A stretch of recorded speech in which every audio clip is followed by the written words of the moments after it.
మా ఊరి దెయ్యం పార్ట్ 4.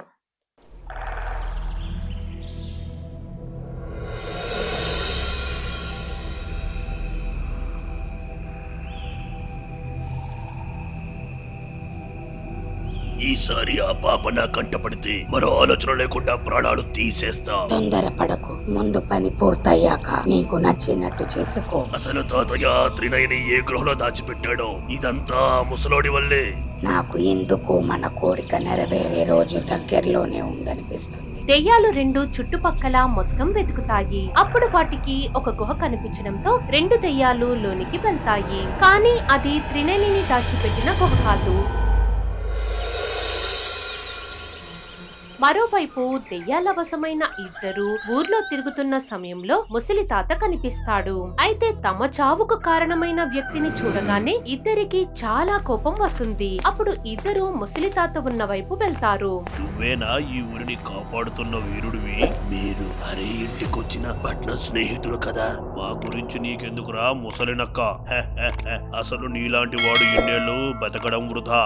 నువ్వు ఆ దయ్యాల చేతుల్లో చచ్చిపోవచ్చు కదా. వారి మాటలు విని చుట్టూ ఉన్న ప్రజలు ఆశ్చర్యపోతారు. కానీ ముసలి తాత ఆ మాటలను పట్టించుకోకుండా అక్కడ నుండి వెళ్లిపోతాడు. ఆ సమయంలో దెయ్యం వశమైన ఇద్దరు తాతను వెంబడిస్తూ వెనకే వెళ్తారు. అలా కొద్ది దూరం నడిచిన తర్వాత, అసలు మీకేం కావాలి? ఎందుకని నన్ను వెంబడిస్తున్నారు? నువ్వు ఎవరో ఒక పాపను కాపాడుతున్నావంట కదా. మాకు ఆ చోటు చూపిస్తే మేము నీకు సాయంగా ఉంటాం. సరే వెళ్దాం పదండి. తమ పని సులువుగా అయిపోయిందని వారిద్దరూ సంతోషపడతారు. అయితే వారంతా కాసేపు అడవి మార్గాన నడిచిన తర్వాత ముసలి తాత ఒక మర్రి చెట్టు దగ్గర ఆగుతాడు. అప్పుడు హఠాత్తుగా చెట్టుకు ఉన్న ఓడలు వారిద్దరిని బంధిస్తాయి.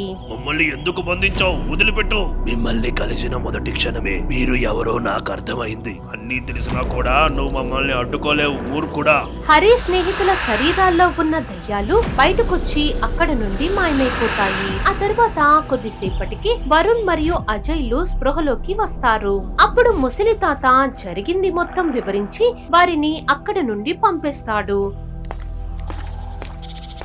మరోవైపు దెయ్యాలన్నీ ఒక చోటుకి చేరుకుని జరిగిన సంఘటన గురించి మాట్లాడుకుంటాయి. మిమ్మల్ని మనుషులతో పాటు ఉంటూ విషయం తెలుసుకోమంటే మీరు చేసిన పని ఏంటి? అసలు మా ఆలోచన ఏంటో తెలుసుకోకుండా ఎందుకలా మాట్లాడుతున్నావు?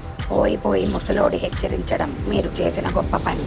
మేము స్వయంగా దొరికిపోవడం వల్ల ఇప్పుడు ఆ ముసలోడు త్రినేని దాచిపెట్టే చోటు మార్చాలి అనుకుంటాడు. అలా చోటు మార్చే క్రమంలో మనము చిక్కే అవకాశం ఉంది. కాబట్టి మన పని తగ్గుతుంది. ఆ దెయ్యం ఆలోచన మిగిలిన దెయ్యాలకు నచ్చుతుంది. ఈసారి ఖచ్చితంగా త్రినేని దొరుకుతుందని దెయ్యాలు తెగ సంతోషపడతాయి. మరోవైపు ముసలి తాత గుహ వద్దకు చేరుకుంటాడు. ఏంటి తాత, ఇంత ఆలస్యంగా వచ్చావు? నాకు ఉదయం నుండి చాలా ఆకలి వేస్తుంది. అయ్యో తల్లి, ఇదిగో నీకోసం ఇష్టమైన పళ్ళు తీసుకొచ్చా, తిను. ఈ పళ్ళు చాలా రుచిగా ఉన్నాయి తాతయ్య. మనం వెంటనే ఈ చోటు నుండి వెళ్లిపోవాలి. ఇంటికా తాతయ్య? ఇప్పుడు మాట్లాడుకునే సమయం లేదు, పద వెళ్దాం. ఎన్నో ఏళ్ల తర్వాత త్రినయని గుహ దాటి మొదటిసారి బయటకు వస్తుంది. అప్పుడు ముసలి తాత చుట్టుపక్కల గమనించి త్రినయనిని తీసుకుని అక్కడ నుండి బయలుదేరుతాడు.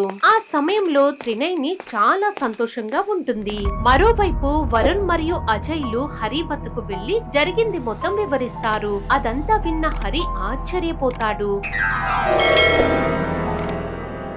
ఆ తర్వాత హరి గ్రామస్తులందరినీ సమావేశపరుస్తాడు. ప్రస్తుతం త్రినేని జీవితం ప్రమాదంలో ఉంది. పెద్దయ్య తనకు తోడుగా ఉంటాడులే, కాబట్టి మనం భయపడాల్సిన పని లేదు. అది కాదత్తా, ఒకవేళ జరగరానిది ఏదైనా జరిగితే ఆ దుష్ట శక్తులను ఆపడం కష్టం. మరి ఇప్పుడు ఏం చేద్దామంటావురా?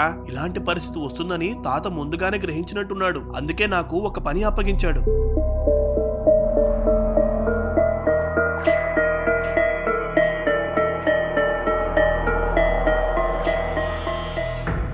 దానికి మీ అందరి సాయం కావాలి.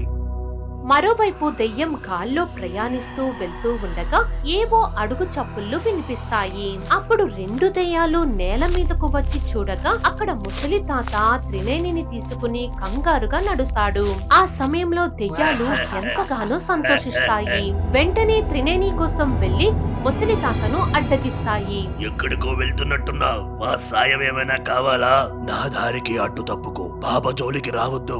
మాకు ఆ పాప ప్రాణాలు అవసరం లేదు, కేవలం ఆ కంటిని ఇస్తే చాలు. నేను ప్రాణాలతో ఉన్నంత వరకు మీరు అనుకున్నది సాధించలేరు. అదే కదా నీ సమస్య. ముందు నీ ప్రాణాలు తీసి ఆ తర్వాత తనని తీసుకుపోతాం.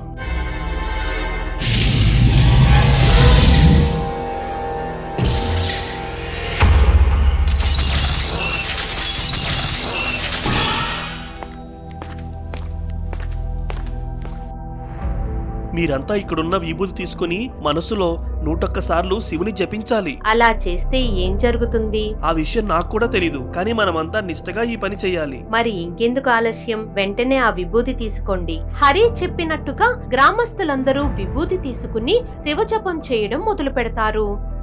మరోవైపు ముసలి తాత తన శక్తులతో దెయ్యాలను అడ్డుకునే ప్రయత్నం చేస్తాడు. ఇంతలో హఠాత్తుగా మరో దయ్యం వచ్చి త్రినయనితో అక్కడ నుండి మాయమైపోతుంది. అలానే మిగిలిన దయ్యాలు కూడా మాయమైపోతాయి. నువ్వేం భయపడకు పిల్ల, నీతో పని అవ్వగానే వదిలేస్తా.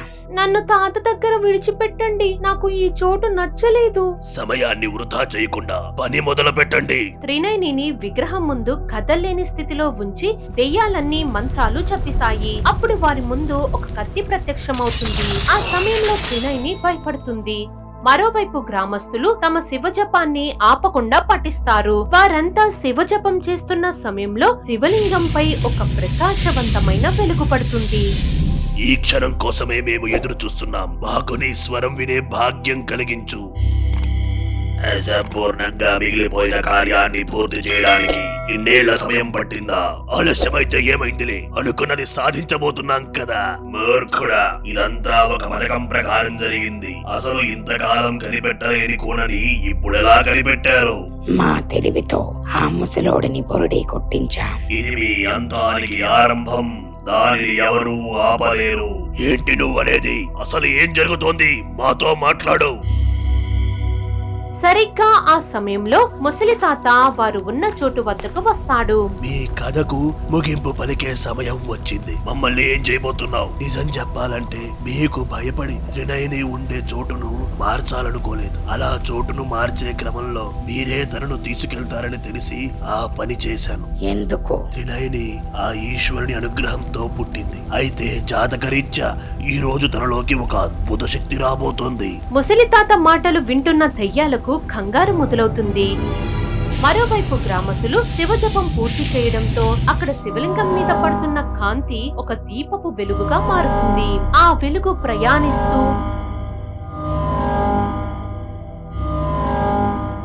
ఆఖరిగా త్రినయని ఉన్న చోటుకు చేరుకుంటుంది. అప్పుడు శివుని మహిమ కలిగిన కాంతి అక్కడున్న త్రినయని శరీరంలోకి ప్రవేశిస్తుంది. మీ అంతానికి ఇది ఆరంభం. ఎప్పుడైతే శివుని శక్తి త్రినయని శరీరంలోకి ప్రవేశించిందో ఒక శంఖారావం వినబడుతుంది. ఆ శబ్దానికి దెయ్యాలన్నీ అక్కడ నుండి వెళ్లిపోతాయి. ఆ తరువాత త్రినయని ఒక యోధురాలుగా ఆ చోటు నుండి బయలుదేరుతుంది.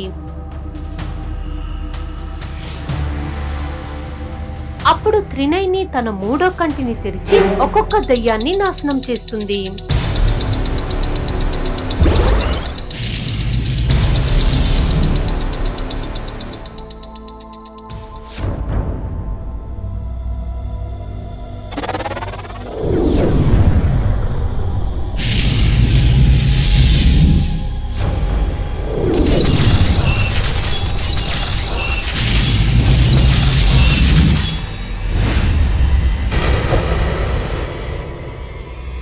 వద్దు, నన్ను అంతం చేయకు. ఇది ఆ పరమశివుని ఆజ్ఞ, కాబట్టి నీకు అంతం సత్యం.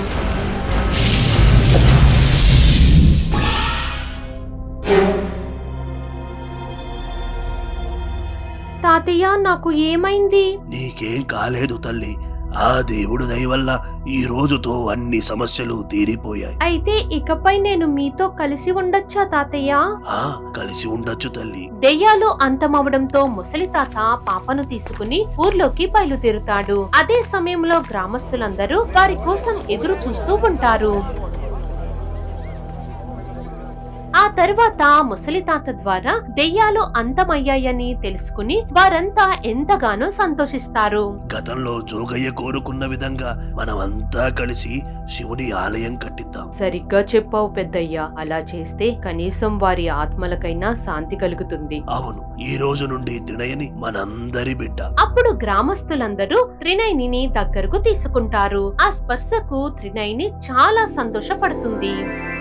ఆ రోజు నుండి త్రినయని వారితో కలిసి అదే ఊర్లో నివసిస్తుంది. అలానే జోగయ్య కోరిక మేరకు గుడి నిర్మాణ పనులు కూడా మొదలు పెడతారు. తాతయ్య, మనకు సమస్య వస్తే నిజంగా దేవుడు కాపాడుతాడా?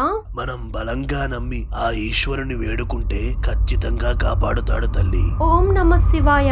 ఓం నమః శివాయ. ఓం నమః శివాయ. ఓం నమః శివాయ. ఓం నమః శివాయ.